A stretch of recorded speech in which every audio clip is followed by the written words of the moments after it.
हम डिस्कस करेंगे कि why Allah deserves to be trusted most. Allah सुब्हानहू व तआला क्यों इस बात का हकदार है कि सबसे ज़्यादा उसकी ज़ात पे ट्रस्ट किया जाए। फिर हम कुछ बेसिक फंक्शंस ऑफ तवक्कल देखेंगे, उसके फ़वाइद देखेंगे, बेनिफिट्स देखेंगे। फिर इंशाल्लाह कुछ ऐसी मिसालें, क्वालिटीज़ वो क्या हैं उन लोगों की जिन्होंने अल्लाह सुब्हानहू व तआला पे तवक्कल किया, and what were the outcomes उनके इस बिहेवियर की, ये देखेंगे। और फिर फाइनली हम डिस्कस करेंगे practical ways how to boost our तवक्कुल इन अल्लाह सुब्हानहू व तआला। सो इंशाल्लाह आप लोग रेडी रहें for very heart warming lecture. इंशाल्लाह अल्लाह ताला जो है वो हमें अमल की भी तौफीक दें। सो लेट्स स्टार्ट इंशाल्लाह। सबसे पहले ये कुछ पिक्चर्स मैं आपको दिखाना चाहूँगा। देखिए, ये पिक्चर से हमें कुछ फिगर्स याद आते हैं, कुरानिक स्टोरीज याद आती हैं। जैसे कि पहली पिक्चर है आग की पिक्चर, और ये पिक्चर देख के फ़ौरन हमारे जहन में हज़रत इब्राहीम अलैहिस्सलाम आएंगे कि जब उन्हें आग में फेंका जा रहा था, नमरूद का हुक्म था, तो इब्राहीम अलैहिस्सलाम जो है he was very calm and composed. और इवन फरिश्ते आए उनकी हेल्प करने, जिब्राईल अलैहिस्सलाम आए। तो आगे से उनके जो आखिरी अल्फाज थे, इब्ने अब्बास रज़ियल्लाहु अन्हु कहते हैं before being throne into the fire, सही बुखारी में है।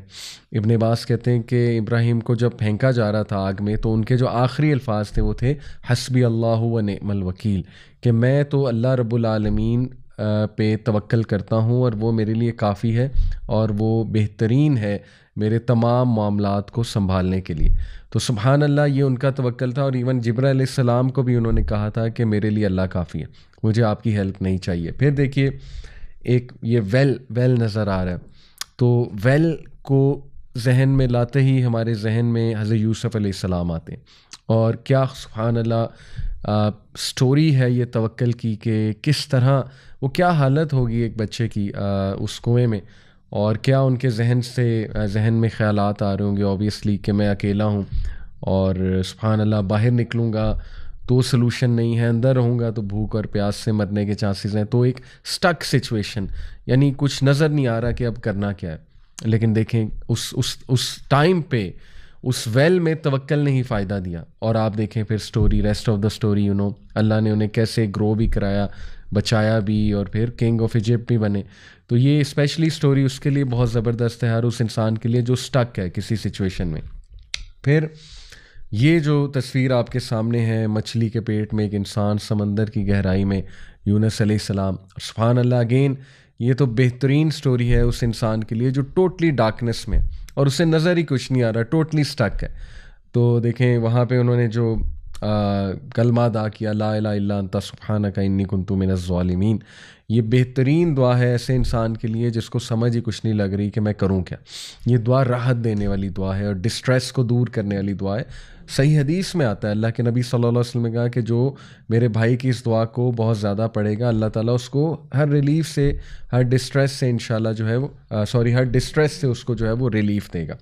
तो ये पिक्चर, फिर ये जो अभी आपके सामने पिक्चर है, इसमें एक नदी में एक बास्केट है और वो बहाई जा रही है। तो ये ऑब्वियसली आपके जहन में फ़ौरन मूसा अलैहिस्सलाम की वालदा आएंगी कि क्या तवक्ल था उस मदर का, यानी इट इज़ अनबिलीवेबल। ये एक टू बी ऑनेस्ट, अगर इसको मटीरियल निगाह से देखा जाए तो आज हम कह सकते हैं जी ये तो एक फुलिश एक्ट है।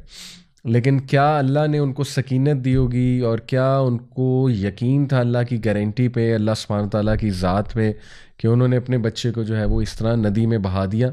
और फिर देखें कि रेस्ट ऑफ द स्टोरी कि ये जो है बास्केट फ़िरौन के महल तक पहुंच गई और मूसा अलैहिस्सलाम की परवरिश फिर वहाँ पे हुई। तो सुब्हान अल्लाह, ये हमारे सामने कुरानिक स्टोरीज़ हैं। और फिर ये एक और पिक्चर आपको नज़र आ रही है, खातून जो है वो विल्डरनेस में है, माउंटेन्स हैं इर्द गिर्द, डेजर्ट है, बंजर एरिया है। तो इनको देखते ही हमें हज़रत हाजरा रज़ियल्लाहु अन्हा जो है उनकी ज़ात याद आती है। तो इंशाल्लाह इसमें भी बहुत लेसन्स हैं तवक्ल के, मैं आपको डिटेल में भी बताऊंगा। तो सुभान अल्लाह, कुरान में आ जाके जितनी भी स्टोरीज़ हैं उन सब में हर नबी, हर